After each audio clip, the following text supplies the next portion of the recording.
Today we'll cover Directive Principles of State Policy, यानी कि DPSP. So what is the DPSP? DPSP are the guideline given in the Constitution, Part 4, which is covering Article 36 to 51 to the state for making laws and policies to establish a just social, economic, and political democracy. DPSP. DPSP is a non-justiciable, cannot be enforced by the courts, and they guide the government in policy formulation and governance. And DPSP aim to create a welfare state, justice and free legal add, यानी कि आपको एक proper न्याय मिले और आपको जो है फ्री लीगल एड मिले, यानी कि आपको फ्री कानूनी सहायता मिले। यानी कि अगर किसी के पास जो आर्थिक लेवल से कमज़ोर है, जो आर्थिक लेवल से वीक है और उसके पास पैसे नहीं हैं कि वो जो है अपना एक वकील हायर कर पाए, सो उसके लिए यहाँ पे जो है डीपीएसपी ने डीपीएसपी के तहत यहाँ पे वो अपने लिए फ्री वकील जो है हायर कर सकता है। ओके, ये इसके aim right to work, education and public assistance, living wage and human working conditions, protection of environment and promotion of piece.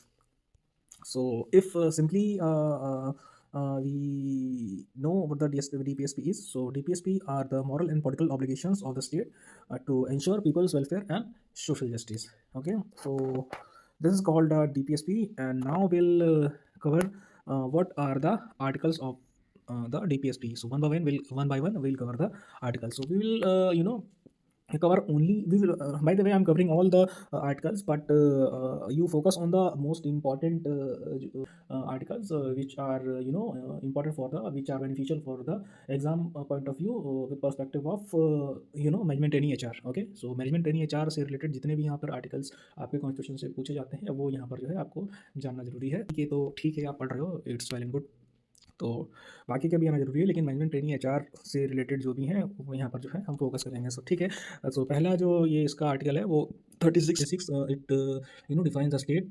ये आपका स्टेट को डिफाइन करता है as the article 12 of the constitution define. जो article 12 define करता है वही जो है आर्टिकल 36 भी डिफाइन करता है। आर्टिकल 12 में भी जो है स्टेट की डेफिनेशन दी हुई है, और वैसे ही आर्टिकल 36 में भी जो है स्टेट की डेफिनेशन दी हुई है। ओके, आर्टिकल 37 क्या बात करता है कि डीपीएसपी जो है नॉन जस्टिसेबल है और जो है फंडामेंटल इन गवर्नेंस है। ओके, आर्टिकल 38 क्या बात करता है सोशल ऑर्डर और वेलफेयर के बारे में, कि the state shall strive to promote the welfare of the social order based on the justice, social, economic and political and reducing inequalities. Okay, तो यहाँ पे 38 आर्टिकल जो है वेलफेयर के बारे में बात करता है। इसके बाद जो है 39 की बात करें तो आर्टिकल 39 ये आपका सबसे ज़्यादा इंपॉर्टेंट है मैनेजमेंट ट्रेनिंग एचआर के पर्सपेक्टिव से।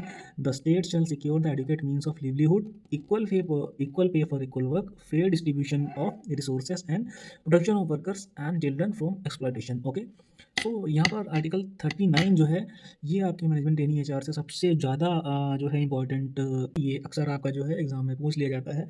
क्यों पूछा जाता है? क्योंकि आपके ये जो है ह्यूमन रिसोर्सेज से रिलेटेड आर्टिकल है। ये आपका जो है एम्प्लॉय पॉइंट ऑफ व्यू से, आपका जो है human resource point of view से बहुत ज़्यादा इंपॉर्टेंट है। क्या बात करता है कि आपको जो है लिवलीहुड जो है प्रोवाइड की जाए, equal pay for equal work आपका जो है यहाँ पे उनको प्रोवाइड होना चाहिए, fair distribution of resources provide होनी चाहिए, and protection of workers and children from exploitation, की आपका जो है वर्कर्स का कहीं भी किसी ऑर्गेनाइजेशन में या किसी भी फैक्ट्री में आपका जो है एक्सप्लॉयटेशन ना हो, चिल्ड्रन का एक्सप्लॉयटेशन ना हो। तो यहाँ पे ये उसकी बात करता है, खास करके आपकी जो है equal pay for equal work की बात करता है। तो यहाँ पर जो है equal pay for equal work यानी कि इक्वल रिम्यूनरेशन आपका जो एक्ट है वहाँ पे भी आपको ये सब पढ़ना पड़ता है। आप यहाँ पे भी जो है आप देख पा रहे हैं। सो इसे आप बहुत ज़्यादा जो है इसे आप फोकस करिए। आर्टिकल 39 आप जो है इसको याद ही कर लीजिए कि आपका equal pay for equal work, जहाँ तक का आपसे यही पूछा जाएगा।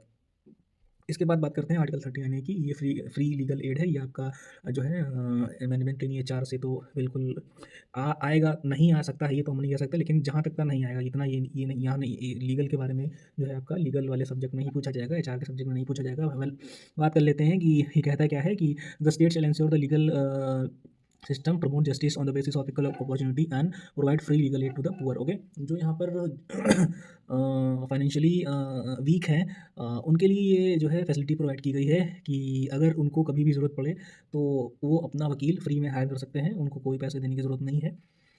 तो ये 39A जो है इस पर्सपेक्टिव से जो है बात करता है। ओके, आर्टिकल 40 क्या बात करता है, village panchayat state shall organise the state shall organise the village panchayat and endow them with the powers of the self government. Okay, तो यहाँ पे फॉर्मेशन ऑफ विलेज पंचायत जो है की जा सकती है। इसके बाद आते हैं article 41 right to work and assistance. Okay, ये आपका जो है मैनेजमेंट इन एचआर के पर्सपेक्टिव से बहुत ज़्यादा इंपॉर्टेंट है। 41 क्या कहता है, the state shall provide assistance in case of the unemployment, old age, sickness and disability when its economic capacity. Okay, the state shall provide assistance in cases of unemploy, अगर कोई employment है मतलब अगर कोई स्टेट में कोई ऐसी place है जहाँ पे अनएम्प्लॉयमेंट है, जहाँ पे बहुत ओल्ड एज के पीपल रहते हैं, जहाँ पे बहुत सिकनेस है, डिसेबिलिटी है, सो जो है वहाँ की इकोनॉमिक कंडीशन को बढ़ाने के लिए, एनकरेज करने के लिए जो है वहाँ पे उनको जो है अनएम्प्लॉयमेंट में असिस्टेंट की जाए, उनको जो है वर्क प्रोवाइड किया जाए, जो है आपको राइट टू वर्क, आपको जो है वहाँ पे वर्क प्रोवाइड किया जाए।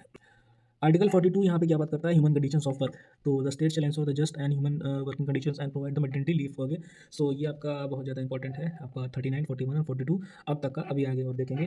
तो यहाँ पे क्या है, the state shall ensure just human working conditions and provide maternity leave. Okay, so जो भी आपको प्रोवाइड किया जा रहा है जो है just and human working conditions में होना चाहिए, ताकि आप वहाँ पे अच्छी तरह से वर्क कर पाओ, और जो है आपको यहाँ पे मैटरनिटी रिलीफ यहाँ पे प्रोवाइड की जाए। जैसे कि आपको मैटरनिटी लीव प्रोवाइड की जाए, और भी जो भी मैटरनिटी के टाइम जो है फैसिलिटीज़ होती हैं वो प्रोवाइड की जाए। तो ये आपका बात करता है आर्टिकल 42। इसके बाद बात करते हैं आर्टिकल 43 की, लिविंग वेज की। ये भी बहुत इंपॉर्टेंट है कि the state shall cure living wage and additions of life of workers and promote cottage industries. Okay, article 43 क्या बात करता है, आपको एक लिविंग वेज जो है आपको यहाँ पे प्रोवाइड की जाए, आपको कम से कम इतनी वेज आपको तो प्रोवाइड की जाए जिससे कि आपका एक अच्छा खासा जो है लाइफ का गुजारा हो सके। ओके, और इसके बाद बात करते हैं आर्टिकल 43A। ये भी बहुत ज़्यादा इंपॉर्टेंट है आपका जो है मैनेजमेंट ट्रेनिंग एचआर के पर्सपेक्टिव से।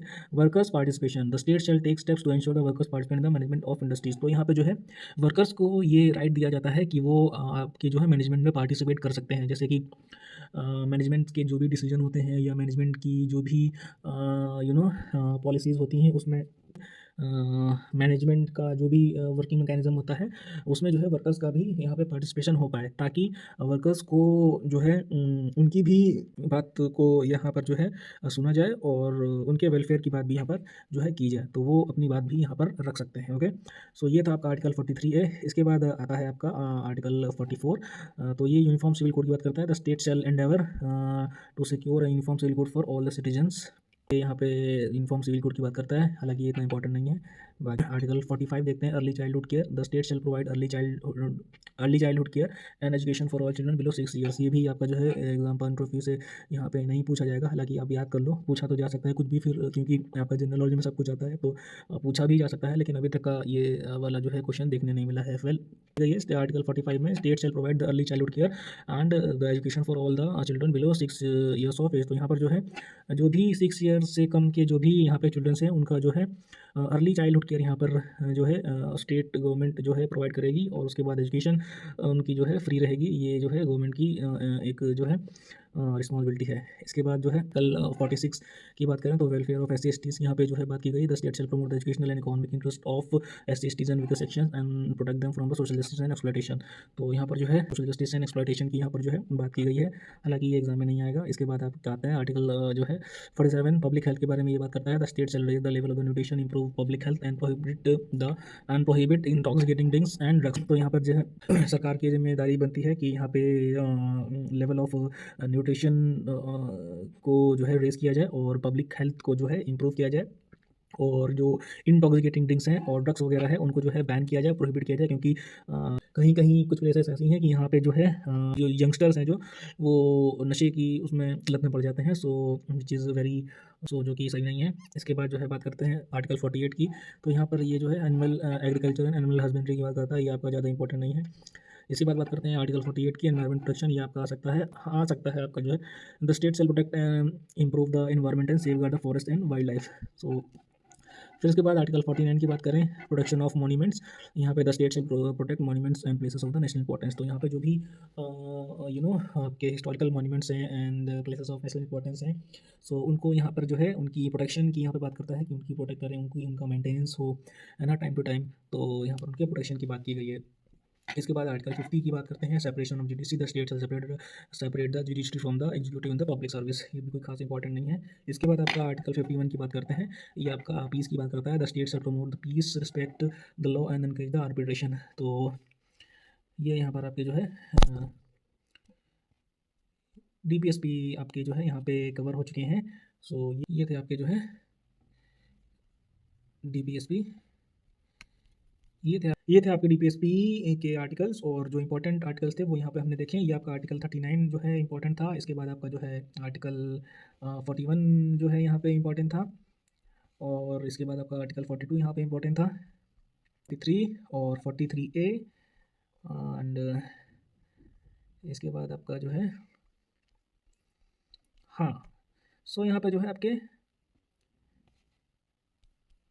इस तो यहाँ पे जो है आपके 1 2 3 और 4 5, तो 5 यहाँ पे जो है आर्टिकल आपके सबसे ज़्यादा इंपॉर्टेंट हैं। इस पे आप जो है फोकस कर लीजिए।